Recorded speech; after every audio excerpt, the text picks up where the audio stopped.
that hard.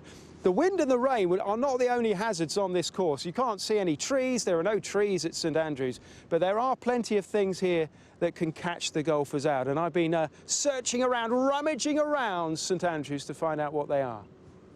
There might not be any trees here at St Andrews, but there are a number of hazards that the golfers will want to avoid, and sand is one of them. There are over 100 bunkers on the St Andrews Old Course, and they will cost you a shot. Some of them are fearsome. Take the hellhole on the 14th. Do you know how deep it is? I'll tell you, it's 10 feet deep. Now that is higher than a basketball hoop in the NBA. Yes, if you end up in the sand here, you're in trouble.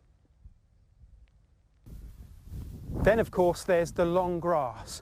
Now, it isn't as long as it has been in previous editions of the Open, but if you find yourself in it, you could get tangled up, especially if it's wet.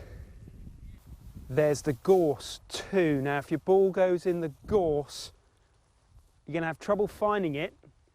And if it's in there, you're going to have to drop it out anyway, because this stuff hurts. Have you found it?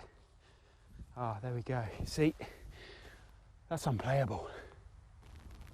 Even if you're lucky enough to have found the middle of the fairway, which I've done here, well, there's another hazard that I haven't talked to you about yet. You can probably guess what it is. Just look at me. It's St Andrews and it's unpredictable weather. Oh dear. That's better.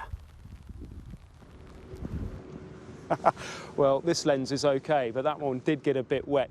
There are other hazards as well. Let me tell you about two of them very quickly. Little boys, because a little boy out here on the course picked up JB Holmes's drive. It went into the long grass. He picked it up and walked off with it. And that caused a bit of a delay in proceedings. All is well, though, I'm told there. There's also the hotel on the 17th.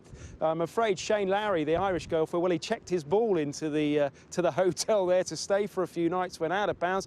He'd got himself to 3 under, having had a terrible time out there, and then took an 8 on that 17th hole. Shane Lowry, perhaps the best Irish golfer here, in form. Many fancied him to do well. That 8 could have cost him a chance here at St Andrews. It's not all about St Andrews. This is one of the iconic venues there is in sport in the United Kingdom, but there's another one, and it's down in London, and Jessica Crichton is there. Yes, thanks, Chris. It's been a very commanding performance by Australia here at